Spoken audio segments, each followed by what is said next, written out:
Сәлеметсіздер ме, құрметті, қымбатты Таро әлемінің көрермендері және арна қонақтары. Бүгін сіздерге айлық болжам ұсынамын. Тамыз айы бізде ерекше ай, бізде затмениялар басталады. Солнечный затмение және лунный затмение болады. Меркурий түзу бағытта қозғалады.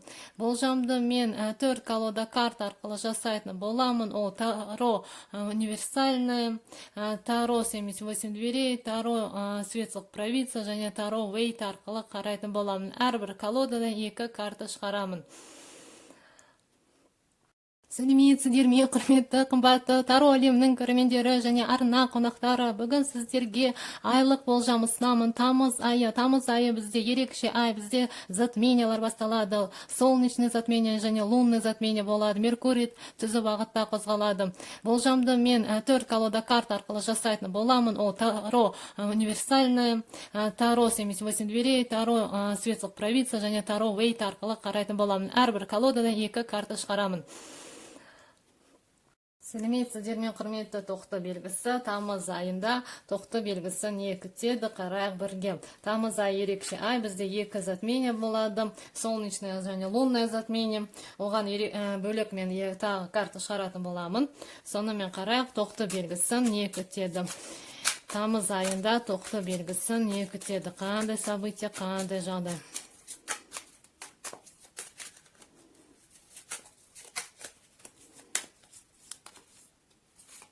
Екі картаны шығарамын. Таро светлых провидцев тамыз айында тоқты белгісі не күтеді. Қандай события, қандай жағдай.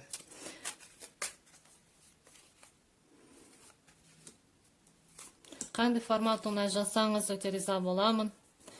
Так, Таро Вейт дағы 2 карта шығарамын. Барлығы 8 карта болады. Тоқты белгісін тамыз айында не күтеді. Қандай события, қандай жағдай.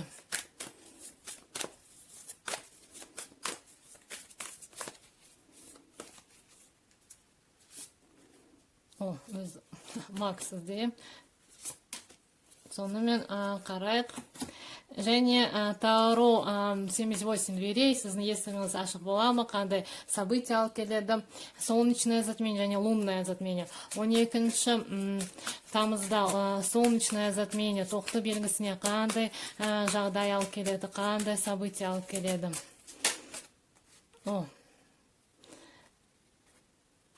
Заңмен байланысты бірінге болады, сізде тоқты белгісі. 12 тамызда солнечное затмение тоқты белгісіне не алып келеді, қандай события, қандай жағдай. Және 28 тамызда лунное затмение тоқты белгісіне қандай события, қандай жағдай алып келеді. Колодан түбінде тройка жезлов. Сонымен болжамымыз дайын. Бастайық. Бірінші сіздің айларыңыз қалай басталады. Король мечей шықты сізге және королева мечей. Өте қызық. Сізде 2 фигурная карта. Мүмкін олар ерлі зайыпты болуы мүмкін, әйелі мен күйеуі. 2 адам шықты және ауа стихиясы бізде ол жұлдыз белгісі бойынша олар егіздер, таразы немесе су құйғыш болуы мүмкін. Сонда 2 адаммен сізде қарым-қатынас болады. Өте қатал және шешім қабылдағанда барлығын ойға санаға салып шешім қабылдайды. Өзінің біліміне сене арқылы адамдарға қызмет көрсетеді. Жұмысы бойынша заңгер болуы мүмкін, немесе мұғалім, дәрігер. Сондай адамдармен сізде айдың басында қарым-қатынас болады. Немесе сіз сондай қасиеттер танытасыз. Айдың басында сізге тән емес суықтық болады, сізде қаталдық болады. Және барлығын ойға санаға салып шешім қабылдайсыз. Эмоцияңыз өте аз болады осы уақыт аралығында. Немесе сіз бір жаққа ұшасыз, сізде көп коммуникация болады, адамдармен көп сөйлесесіз және бір шешім қабылдайсыз. Өте жақсы. Қазір Меркурий бізде ретроградты бағыттан шығады және тамыз айында түзу бағытта жүреді. Так, айдың ортасында керемет карта туз пентакли және королева кубков. Туз пентакли айдың ортасында сізге бір олжа келеді, кіріс табыс пайда болады, және бір ісіңізден көп қаражат келеді, және сіздің жалақыңыз өсе бастайды, және материалдық мүмкіндіктер көбейеді сізде. Материалдық мүмкіндіктер, мүмкін жер аласыз, үй саласыз, сізге қомақты ақша келеді, немесе сіз лотереядан ұтып аласыз. Және королева кубка шықты сізге. Ол да бізде фигурная карта, әйел адам, жұлдыз белгісі бойынша шаян сар, шаян балық болуы мүмкін. Сондай әйел адаммен сізде қарым-қатынас болады. Өте сезімтал, сіздің құрбыңыз болуы мүмкін, немесе сіздің жақыныңыз, туысыңыз, сондай адаммен сізде қарым-қатынас болады. Мысалы, жұмысы оның психолог, психотерапевт болуы мүмкін. Және айдың аяғында сізге маг шыққан, маг, старший аркан сізде шықты, және пятерка шықты, бір пятерка бар, пятерка мечей шықты. Маг жақсы карта, сіздің сондай бір адам болуы мүмкін, сіздің айналаңызда сізге қалай жұмыс жасауды үйрететін, немесе маг, ол бізде старший аркан, барлығы сіздің қолыңызда, сізге әрекет жасау керек, сонда ғана сіз нәтижеге жетесіз, алдыңыздан барлық мүмкіндіктер ашылады, барлығы сіздің әрекетіңізге байланысты. Егер бір істі бастай алмай жүрсеңіз, немесе кейінге қалдырсаңыз, қазір бастаңыз, кейінге қалдырмаңыз, және жұмыста сізде көп табыс кіріс болады, сәттілік күтеді сізді, және сізде бір мүмкін жұмыста сіз тым қатал боласыз, және біреумен соғысасыз, жеңгіңіз келеді, жеңесіз, бірақ сол жасаған жеңісіңіз сізге жемісін әкелмейді, біраз ойланыңыз, қазірден бастап, сондай сізге жұмыс керек па, сондай жеңіс керек па деген, осындай сізді уақыт күтеді. Және қандай солнечное затмение. Керемет, солнечное затменияға сізге старший аркан мир шықты, қараңыз. Сізде аяқталу болады, сізде бір циклыңыз аяқталады, өміріңізде, есігіңіз ашық, өте жақсы картаға жатады. Бізде алдыңыздан үлкен мүмкіндіктер ашылады. Осы солнечное затмение, ол новолуние секілді, бірақ жүзірес мықтырақ, сіз нәтижеге жетесіз, сізді сәттілік күтеді, триумф болады, және сіздің бір арман тілегіңіз орындалады, суретте көрсетілгенде, әйел мысалы ана таңдап жатыр, сол секілді сіз ұзақ уақыт бір мысалы проект болса, сіз ұзақ уақыт бір жұмыс жасасаңыз, соның нәтижесін көресіз, немесе студент болып оқу орнын аяқтап жақсы балл аласыз, оқу орынға түсесіз, жұмысқа шығасыз, өзіңіздің нәтижесін көресіз, өзіңіздің істеген жұмысыңыздың, өте жақсы картаға жатады. Және лунное затмение, сіздің айларыңыз шынымен өте маңызды, сізге тағы бір старший аркан шықты, ол жрица шықты, второй старший аркан. Лунное затмениеда сізге асықпау керек, көп бір сұрақта көп асықпаңыз, шешім қабылдамаңыз, кейінге қалдырыңыз, егер мүмкіндік болса, және ақыл кеңес сұраңыз осындай бір адамнан, таролог, астролог, психолог болуы мүмкін, немесе өзіңіздің интуицияңызды тыңдаңыз, және бір сәтті бір момент сізге тосу керек, тосыңыз, көп асықпаңыз, сіз огненный знаксыз, сіз өте ашуланасыз, асығасыз, бірақ сізге картадан кеңес, өзіңіздің интуицияңызды тыңдау және асықпауды білдіреді. Кез келген сфера, жұмыста болсын, немесе жеке өмірде болсын, осындай сізді уақыт күтеді. Ұнаса лайк басыңыз, пікіріңізді қалдырыңыз. Келесі видеоға аман сау болыңыздар. Сәлеметсіздер ме, құрметті торпақ белгісі, тамыз айының болжамы. Тамыз айы бізде ерекше айға жатады. Бізде Меркурий түзі бағытта жүреді, жақсы жаңалық, және бізде тамыз айында затмениялар болады. Солнечный және лунный затмение, және коридор затменияға кіреміз. Өте маңызды жағдайлар болады, және маңызды шешімдер қабылдамаңыз, сізге және қарайық сіздің тамыз айыңыз қалай өтеді. Тауро универсальный 2 карта шығарамын. Торпақ белгісін тамыз айында қандай события, қандай жағдай күтеді. Торпақтарды тамыз айында қандай события, қандай жағдай күтеді. Қарайық торпақтар. Керемет, сіздің айыңыз маңызды болады. Сіздің айыңыз старший арканнан басталды. Старший аркан император шықты сізде. Император және король жезлов. Екі адамды көрсетеді, фигурная карта. Император ол бізде тұрақтылықты білдіреді, сізде тұрақтылық орнайды. Осыға дейін, мысалы, тұрақты жұмысыңыз болмаса, тұрақты жұмыс табасыз, өзіңізді болашаққа деген тұрақтылық пайда болады, өзіңізді тұрақты сезінесіз, өзіңізді өміріңіздің қожайыны ретінде сезінесіз, және ешқандай өзгерістер болмайды, барлығы тұрақты. Және император ол сіздің күйеуіңізді немесе әкеңізді көрсетеді, бір беделді адамды көрсетеді, бастығыңыз болуы мүмкін. Осындай адаммен сізде қарым-қатынас болады. Және бір король жезлов бар. Король жезлов ол бізде ер адам, жұлдыз белгісі бойынша тоқты, арыстан және мерген. Сондай адаммен сізде қарым-қатынас болады. Және немесе сіз сондай қасиеттер танытасыз, ашушан боласыз, асығыстық танытасыз, өзіңізге тән емес қасиеттер танытасыз. Келесі Таро светлых провидцев. Таро светлых провидцев торпақ белгісін тамыз айында не күтеді? Қандай события, қандай жағдай?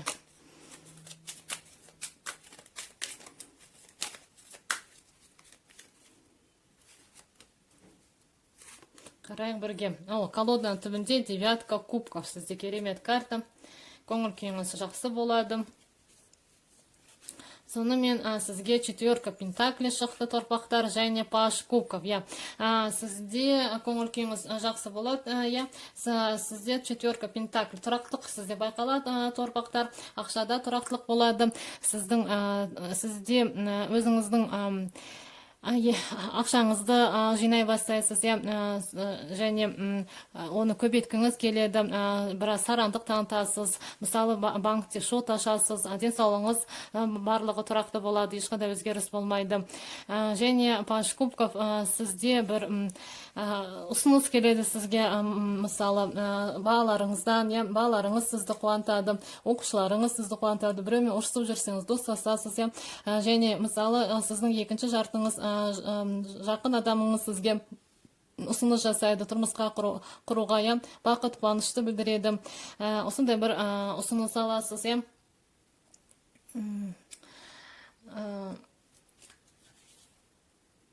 Келесі бізде Таро Уэйта, торпақ белгісін тамыз айында не күтеді? Тамыз айы қалай өтеді?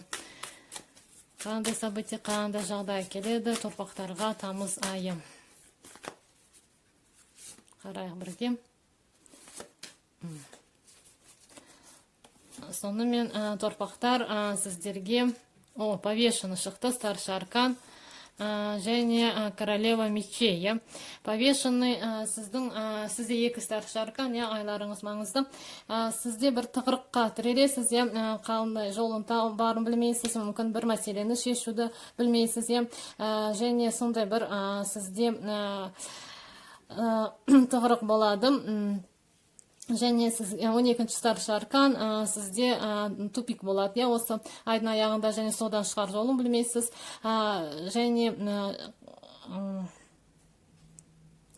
сондай жұмыста мүмкін сізде жұмыс болмауы мүмкін, сізге өткенді жіберу керек, немесе сол бір мәселеге, проблемаға басқа көз қараспен қараңыз, немесе оған деген көз қарасыңызды өзгерту керек сізге.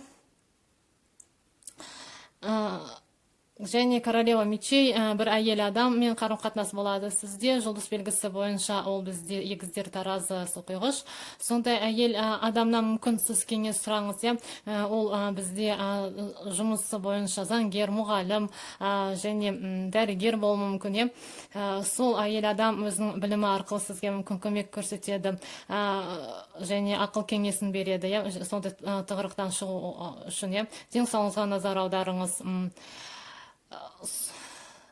Сондай сізге кеңес, мүмкін сіз осындай позицияда болып, сізге сондай позицияда боласыз, қандай бір тығырыққа тірелесіз және шығар жолын білмейсіз, сізге бұлай мәселеге басқаша көз қараспен қарау керек, сонда ғана сіз оны шешесіз. Мүмкін өзіңізді шеше аласыз, өзіңіздің көзқарасыңызды өзгертсеңіз, иә. Тағы қара затмение, тамыз айында солнечное затмение болады бізде 12 тамызда. Солнечное затмение торпақ белгісіне не алып келеді, қандай событие, қандай жағдай. Қарайық бірге.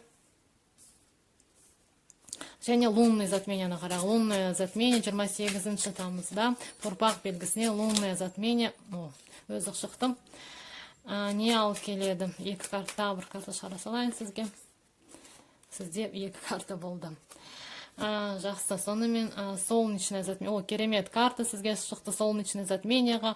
Сізге королева пентакли шықты. Сіздің стихияңыз, өзіңіз өте жайлы, жақсы сезінесіз. Сізде ақша қаражат болады, иә.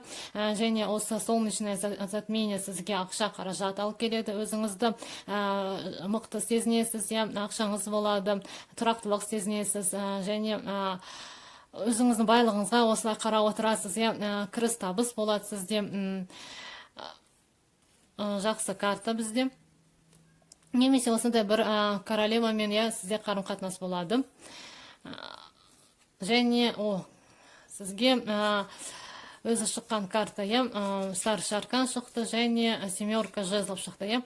Қараңыз, семерка жезлов, ол бізде оракульная карта, 78 дверей. Сіз осы солнечное затмение сізге жол көрсетеді. Қалай бір мәселені шешуге мүмкін, осы мәселені, осы проблеманы шешесіз сіз. Сіз, мысалы, мұнда адам, мысалы, тасты алып, есікті ашты, сол сізде бір жабық есіктің кілтін табасыз, өзіңізге жол ашасыз, және сол бір жағдай болады, сізге мұнда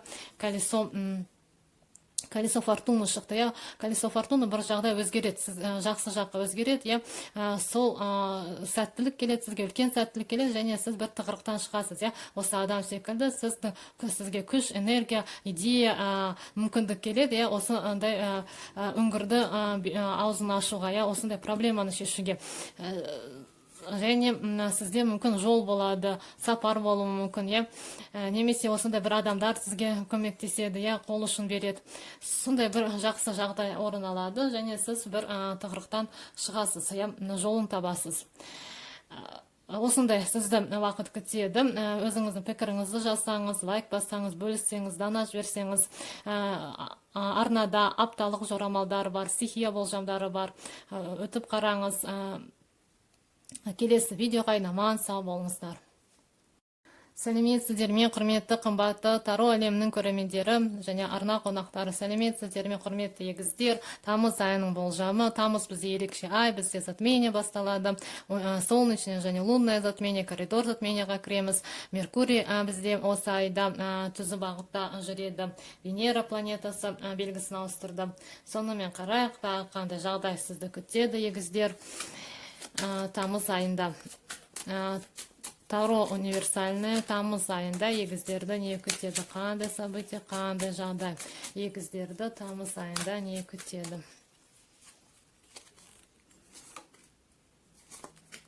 Қарайық, тамыз айында егіздер.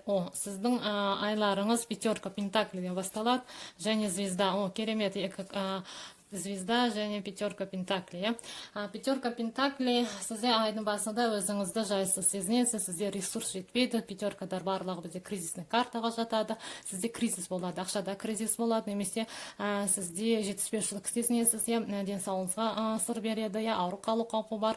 Мысалы, дәрумен жетпейді сізге, сондай сізде жетіспеушілік болады. Көмек сұраңыз, сізге кеңес, егер қиналсаңыз, ақшаңыз болмаса, немесе жетпесе, көмек сұраңыз, сізге көмек әрдайым келеді. Және сізге звезда шықты, звезда старший аркан, сіз осындай бір қиын жағдайдан шығасыз, мүмкін ақша жетіспеушілігі, немесе сіз кредит төлей алмайсыз, немесе ауырып қаласыз, сізге сондай қиын жағдайдан сізге үміт пайда болады. Звезда бізде үмітті білдіреді, үмітіңізді үзбеңіз, әрдайым адамдардан көмек сұраңыз. 17-ші старший аркан, ол бізде үміт көрсетеді, сізге осы карта, ол үміт энергиясын өзінде тасиды. Сонымен сізге сіз сондай бір жолға шығасыз, иә, және қалай сол мақсатыңызға жетудің әлі білмейсіз, бірақ сондай жоспар құрасыз, және сізге көмек келеді. Және сондай бір қиын жағдайдан шығасыз, иә, жол табасыз, иә. Бұрында жұлдыз арқылы адамдар жол тапқан, иә, адасқанда. Сол секілді сізге де сондай үміт келеді, жол табасыз, және қиын тығырықтан шығасыз, егіздер.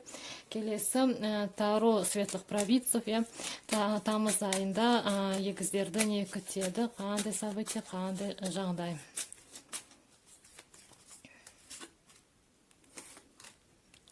Қара бірге сізге четверка жезлов, қараңыз, четверка жезлов жақсы карта, сізде тұрақтылық орнайды, сіз тойлайсыз, мүмкін сіз үй аласыз, үйлі боласыз, сізде тұрақтылық орнайды, адамдар сізге қонаққа келеді, және өзіңіздің үйіңізде өте жайлы, жақсы сезінесіз, эмоцияңыз жоғары болады, ертеңге деген үміт пайда болады сізде, және рыцарь мечей шықты сізге.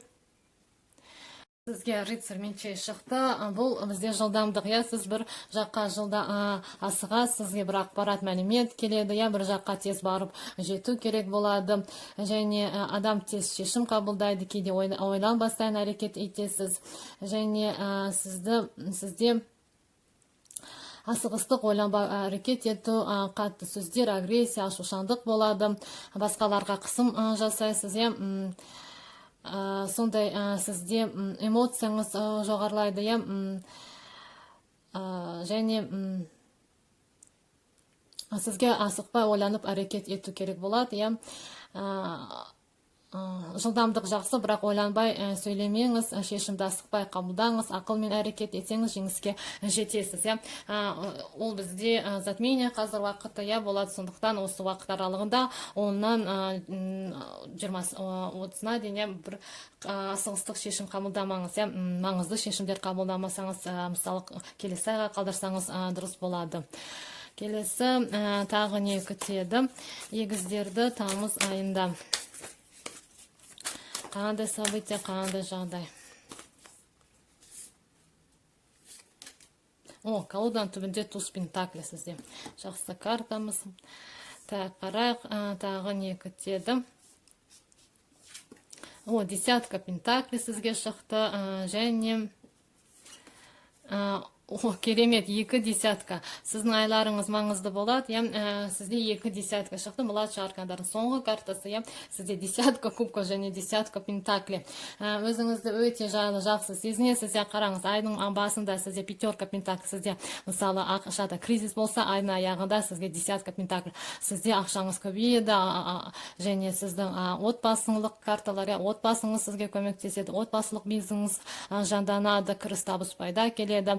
Мысалы, өзіңізге жұмыс жасасаңыз, сізге көп тапсырыс түседі, ақша қаражат келеді, және денсаулығыңыз жақсарады. Десятка кубков, ол бізде эмоцияңыз өте жоғары, көтеріңкі болады, отбасыңыз сізді қуантады, және сізге сыйлық жасайды мүмкін, және сіз алыста болсаңыз, отбасыңызбен кездесесіз, отбасыңызда бір үлкен бақыт, қуаныш болады, бір жағдай болады, сіздің ойыңызда ұзақ қалатын, мысалы, бала тууды көрсетеді, бір отбасылық қуаныш болады, тұрақтылық орнайды, жұмыста сізде жақсы коллектив болады, сізде сізді айдың аяғында үлкен қуаныш күтеді, егіздер.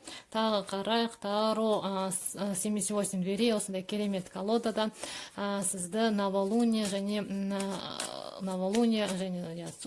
солнечный затмение 12 тамызда болады. Егіздерге қандай события, қандай жағдай алып келеді? Солнечное затмение 12 тамызда. Және лунное затмение болады 28 тамызда. Лунное затмение егіздерге не алып келеді?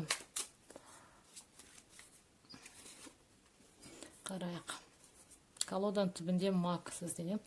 Так, сонымен солнечное затмение сіздерде королева мечей шықты. Королева мечей бір әйел адаммен байланысты болады сізде. Солнечное затмение осындай бір әйел адаммен сізде қарым-қатынас болады. Жұлдыз белгісі бойынша егіздер таразысы қойғыш. Немесе осындай бір ақпарат келеді, мәлімет болады сізде, көп сөз болады. Сондай жағдая тағы неме байланысты қарайықшы. Солнечное затмение егіздерге не алып келеді, қандай события, қандай жағдай. Сізде старший аркан шықты, шестой старший аркан, влюбленный шықты. Сізде махаббат болады, егіздер. Махаббатты білдіреді, біреуге ғашық боласыз, немесе сізде таңдау болады. Екінші мағынасы таңдау. Алдыңызда бір таңдау тұрады. Екі адам арасында таңдау, мысалы, немесе екі жұмыс арасында таңдау. Сондай бір қиын таңдаудың алдында тұрасыз.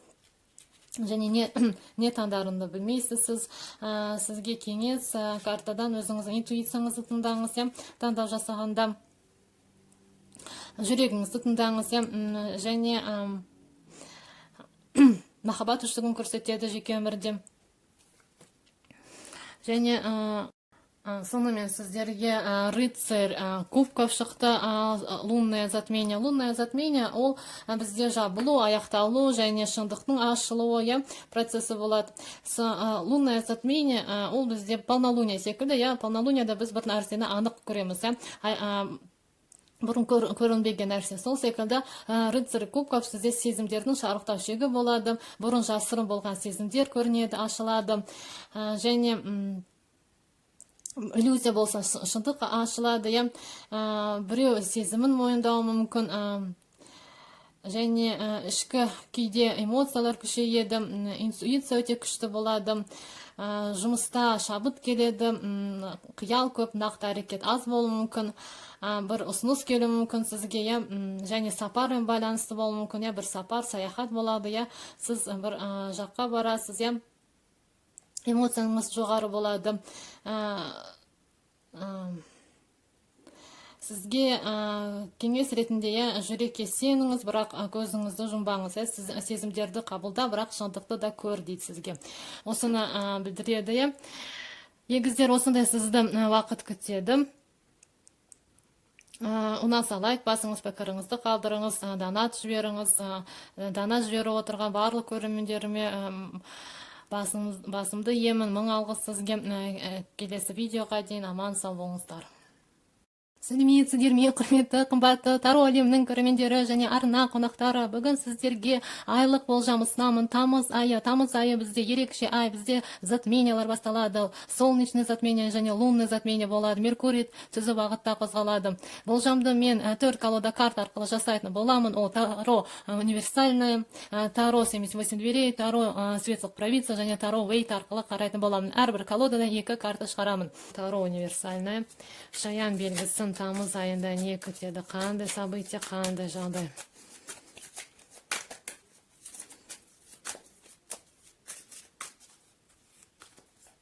Қарайық бірге. Колоданың түбінде двойка кубков, жақсы карта. Сонымен шаяндар, королева кубков шықты сіздің стихияңыз, және десятка жезлов шықты сіздерге. Айдың басында сізде бір ауыртпашылық сезінесіз, көп жұмыс болуы мүмкін, немесе көп міндет аласыз, өзіңізге көп тапсырыс түседі, немесе сіздің әріптесіңіз, көмекшіңіз демалысқа шығады, және барлық жүк сізге қалады. Сондай сізде жағдай болады. Және королева кубков шықты. Королева кубков бізде фигурная карта, сіздің стихияңыз, бір әйел адам сіздің анаңызды көрсетуі мүмкін, жақын құрбыңыз, жұлдыз белгісі бойынша шаян, саршаян немесе балық болуы мүмкін. Сондай бір әйелмен қарым-қатынас болады сізде, немесе сондай әйел сіздің туысыңыз келеді және оның жүгін көтересіз, немесе көшу процесі болуы мүмкін. Сізге бір ұсыныс жасауы мүмкін, сіздің арманыңыз, бір тілегіңіз орындалады, ақша мүмкін келеді сізге ол әйелден, кіріс табыс болады, немесе аяғыңыз ауыр туралы білесіз. Сондай бір әйелмен сізде қарым-қатынас болады, жұмыста немесе жеке өмірде. Келесі Таро Таро светлых провидцев қарақ, тағы не күтеді, шаян белгісін, тамыз айында қандай события, қандай жағдай күтеді, шаян белгісін, тамыз айында.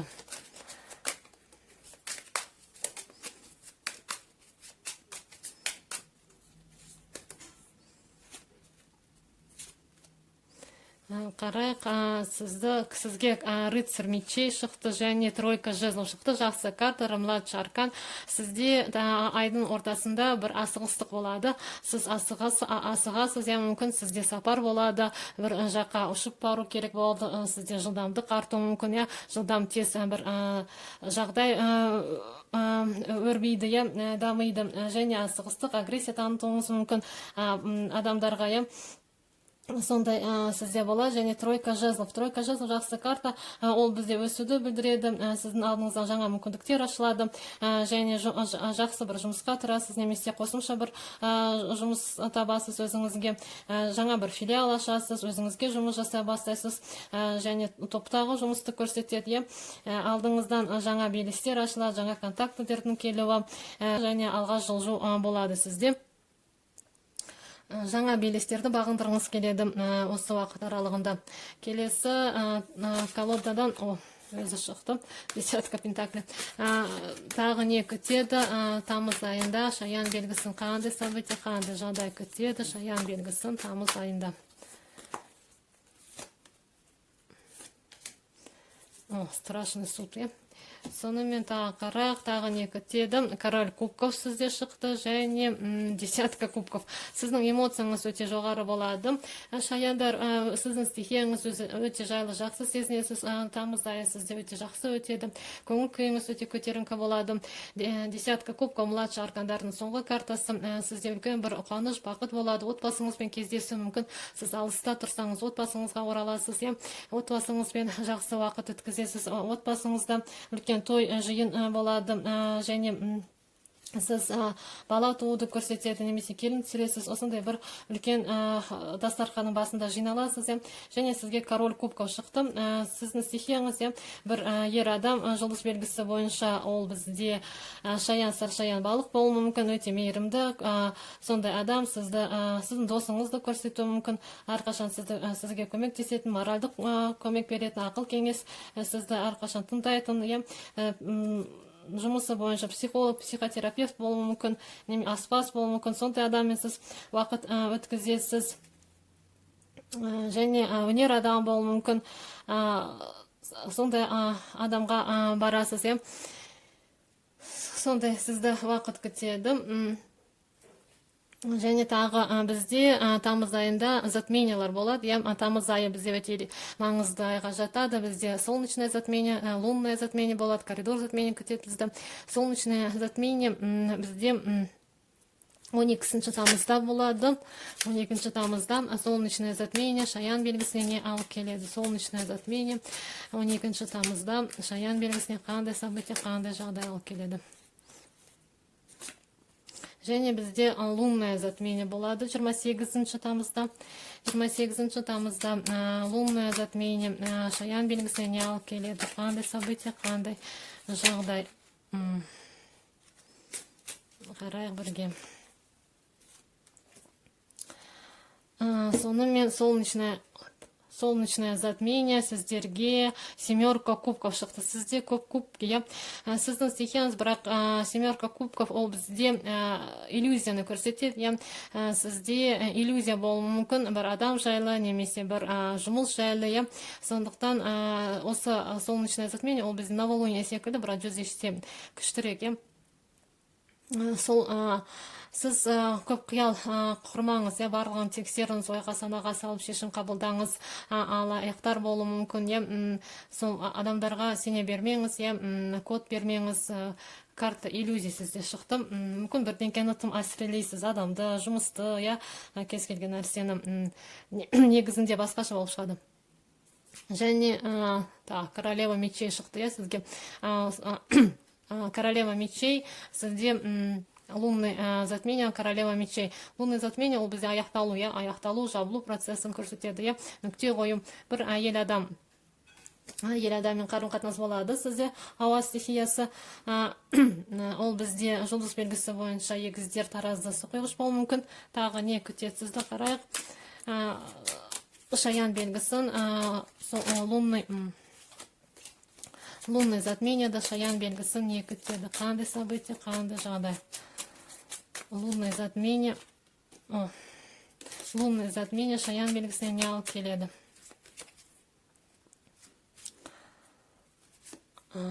Сізге жақсы карта шықты. Двойка кубков шықты сізде. Тағы да двойка кубков, сыйлық көрсетіп тұр. Сіз мүмкін сыйлық аласы, кешіккен сыйлық сізге сыйлайды достарыңыз. Және ол бізде сіз өзіңіздің жақыныңызды табасыз. Кімге махаббат қажет болса, махаббатыңызды кездестіресіз. Екінші жатыңызды кездестіруді көрсетеді. Және сыйлық алу, сыйлық беруді көрсетеді. Жаңыңызға жақын бір жұмыс табасыз. Сондай бір жағдай орын алады сізде. Мүмкін сіз осы затменияда, лунный затменияда сондай бір адамды кездестіресіз, немесе жұмыс табасыз, көңіліңізден шығатын, жүрегіңізге жақын бір жұмыс, немесе әріптес табасыз өзіңізге, мысалы, өзіңізге жұмыс жасасаңыз, партнер. Жақсы картаға жатады. Осындай сізді уақыт күтеді, шаян белгісі. Ұнаса лайк басыңыз, пікіріңізді қалдырыңыз, донат жіберіңіз, бөлісіңіз.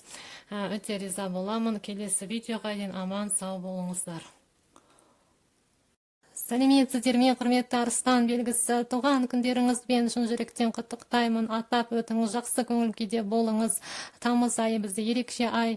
Бізде тамыз айында солнечное, лунное затмение болады. Солнечное затмение Арыстан белгісінде 12 тамызда өтеді, бірінші үйіңізде. Сонымен қарайық, Арыстандар, сіздерге тамыз айы не алып келеді? Қандай жағдай, қандай событие? Екі карта шығарамын. Арыстандар, тамыз айы қалай өтеді, қандай событие, қандай жағдай алып келеді тамыз айы Арыстан белгісіне.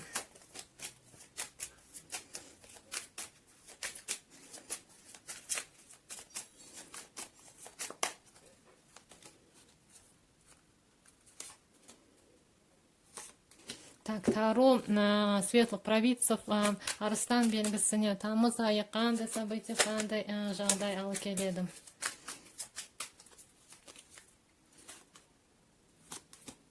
Келесі Таро Уэйта екі карта шығарамын. Тамыз айында тағы не күтеді Арыстан белгісін?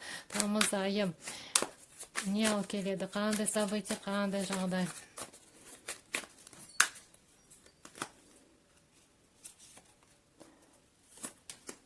Жақсы. Енді барлығын сала, затмение. 12 тамызда Арыстан белгісіне солнечное затмение қалай өтеді, қандай событие алып келеді Арыстан белгісіне. Және лунное затмение сұқиғыш белгісінде Арыстан белгісіне не алып келеді, қандай событие, қандай жағдай. Сонымен болжамымызда бастайық. Бірінші сіздерге тройка жезлов шықты. Арыстандар, жақсы карта және двойка мечей. Айдың басында сізде бір сізде алдыңызда мүмкіндіктер ашылады. Тройка жезлов бізде жақсы карта жатады. Сіздің стихияңыз және сізде жақсы контактылар келеді, даму өсі болады, жақсы мүмкіндіктер алдыңыздан ашылады. Бірақ сізде двойка мечей шықты. Сіз бір адам сол келген мүмкіндіктерді көргіңіз келмейді. Сіз жабыласыз, адамдармен контактқа шыққыңыз келмейді. Және сізде бір таңдау тұрады, және қандай таңдау жасаңызды білмейсіз. Сіз өзіңіз интуицияңызды тыңдаңыз, және сонда дұрыс шешім қабылдайсыз. Келесі айдың ортасында рыцарь мечей және четверка кубков. Рыцарь мечей сізде бір асығыстық болады, бір жерге тез асығасыз, барасыз, бір ақпарат мәлімет келеміз, сізге ақпарат мәліметпен байланысты болады, асығыстық танытасыз, бір жаққа тез жеткіңіз келеді, агрессия болады сізде.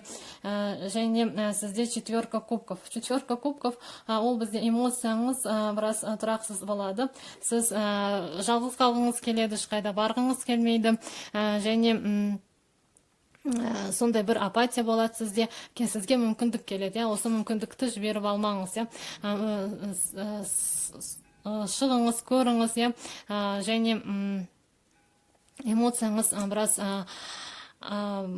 тұрақсыз болады сізде. Мүмкін осы уақыт аралығында сізге затмениялар әсер етеді, өткен сіздің белгіңізде, сол себепті біз алдын ала сеземіз, сіз сондай бір күйде боласыз, эмоционалдық жағынан сіз тұрақсыз боласыз, көңіл күйіңіз болмайды, адамдарға ренжисіз, мүмкін бір нәтижеге жетпейсіз, және ары қарай жаңа бастама алғыңыз келмейді, сізде сондай жағдай. Король кубков шықты, және пятерка кубков. Сізде кубки көп, сізде эмоцияңыз жоғары болады, денсаулығыңызға назар аударыңыз. Пятерка сізде шықты. Пятерка бізде кризисный картаға жатады. Сізде бір нәтиже болмайды, четверка, пятерка кубкадар бір нәтиже болмайды, немесе нәтижеге қанағат болмайды сізде. Және сіз барлық көңіліңізді осы өткенге назар аударасыз, өткенді ойлайсыз, өткенге фокусыңыз барлығы өткенмен байланысты, сіз алға жылжыңыз келмейді, келген мүмкіндіктерді көрмейсіз, және сіз сондай бір апатия сізде болады, кризис болады, соңыздан шығыңыз, өзіңіздің назарыңызды аударыңыз, жақсы көңіл күйде болыңыз, серуендеңіз, су ішіңіз, солай шығыңыз, немесе адамның көмегіне жүгіңіз, сізде король кубков шықты. Король кубков ол бізде жұлдыз белгісі бойынша шаян, саршая, балық болуы мүмкін, бір ер адамды көрсетеді, психолог болуы мүмкін, психотерапевт, сондай бір адамға барыңыз, егер өзіңіз сол бір депрессиядан шыға алмай жүрсеңіз, сізге көмек көрсетеді, қол ұшын береді, немесе сіздің жақын досыңыз болады, туысыңыз, сол адамға барлық проблемаларыңызды айтыңыз, бөлісіңіз сырларыңызбен, және сондай бір депрессиядан шығыңыз. Осындай сізді уақыт күтеді, старший аркан жоқ. Так, солнечный затмение сізде осындай карта шықты, сізге старший аркан шықты, 13-ші старший аркан. Сізге бір нәрсені қойы беру керек, өміріңізден толықтай соны алып тастау керек, сонда сізде үлкен бір трансформация болады солнечный затменияда. Толық жабылады, және соны сізге жабу керек, мұту керек, жаңа өмір бастау үшін, және сізде бұрынғы мен енді жұмыс істемейді, имидж, стиль, мінез өзгереді, эго сыналады, кейбір адамдар өміріңнен кетеді.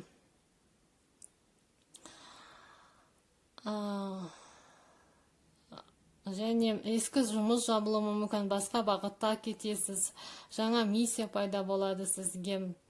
Осындай сізде уақыт болады, толықта бір нәрсе өміріңізден кетеді, соны қайғырмаңыз, жіберіңіз,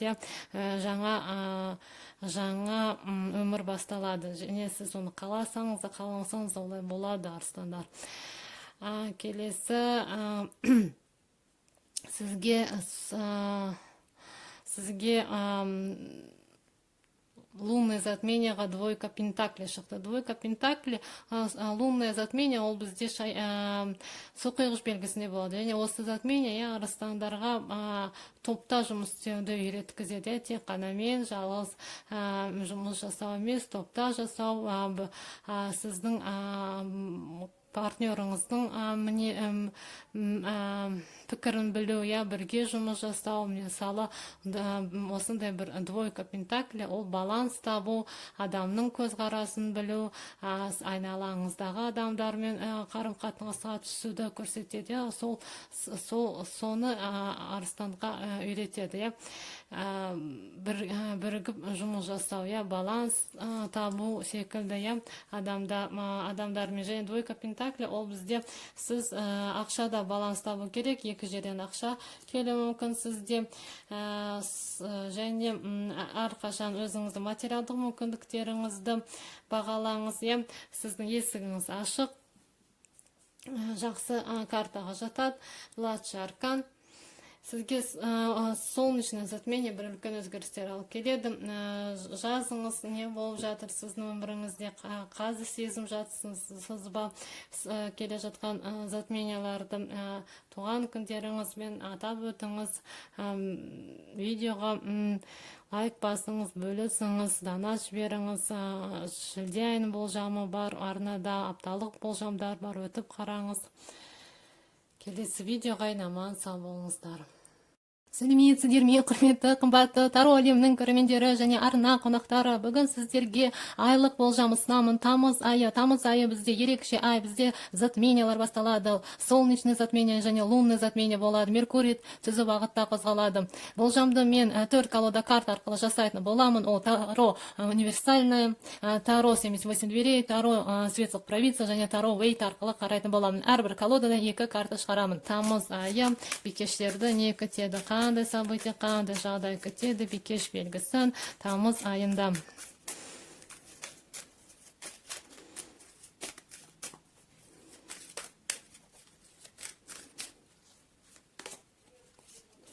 Екі карта шығарамын, қарайық.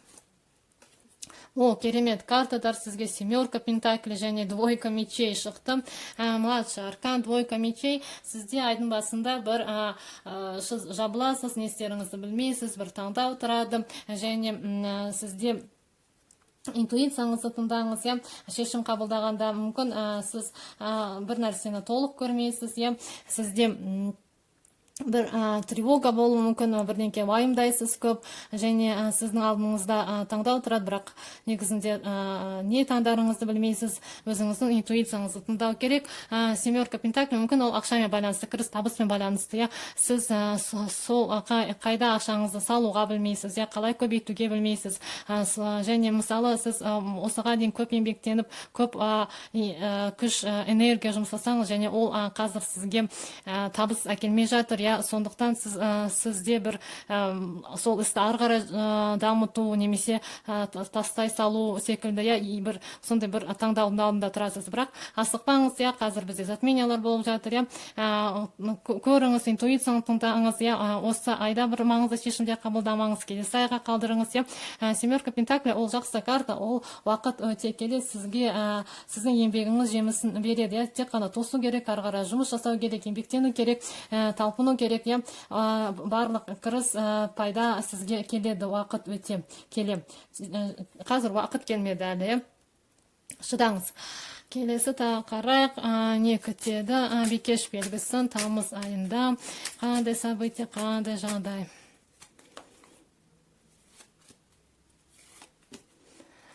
Сізге 8 кубков шықты, және старший аркан сила шықты.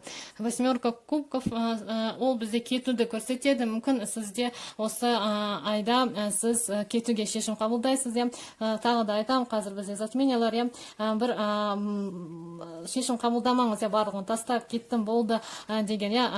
Әлі тұра тұрыңыз. Мүмкін сіз өзіңіздің пікіріңізді өзгертесіз. Қазір эмоциялар өте жоғары болады. Сізде 8 кубков ол бізде кетуді, бір жола кетуді білдіреді, басқа жаққа көшу, басқа жұмыс ауыстыру, ұзақ уақыт сізге қуантатын бір жағдай сізді қазір қуантпайды, сізге қанағат әкелмейді, және сіз сол жерден, сол елден немесе сол жұмыстан кетуге шешім қабылдайсыз. Және старший аркан сила шықты сізде.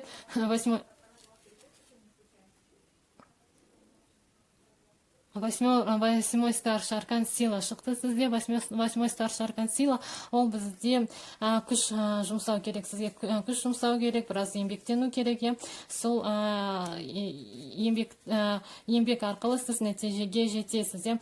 Және күресу керек, сол нәтижеге жету үшін. Және сізге дипломат болу керек. Жұмыста көп жұмыс болуы мүмкін, конкуренция болады сізде. Жеке өмірде де сізде конфликт болуы мүмкін. Сол себептен мүмкін сіз кетуге шешім қабылдайсыз. Тағы қарайық. Таро Вейта бикеш белгісіне тамыз айы қандай события, қандай жағдай алып келеді.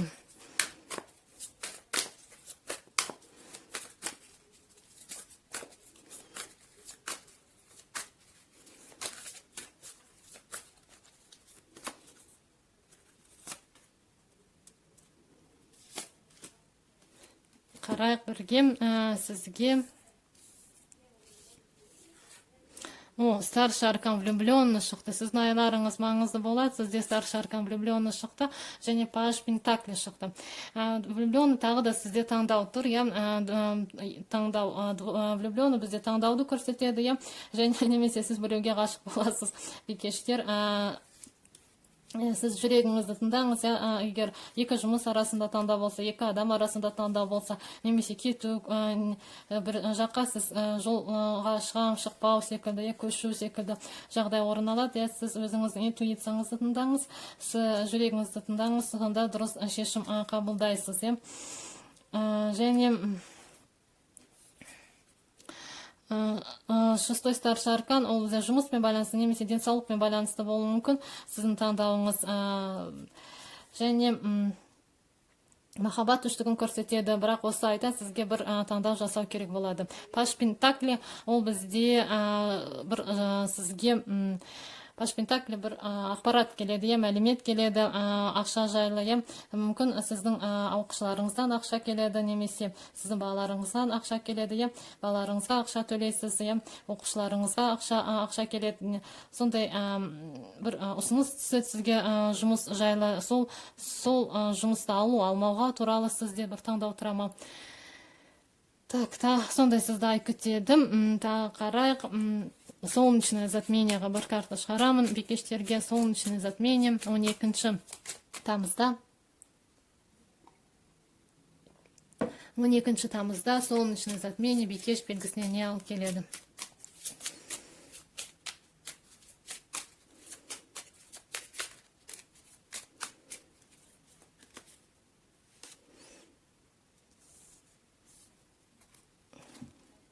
Тағы лунное затмение 28 тамызда бикеш белгісіне қандай события, қандай жағдай алып келеді?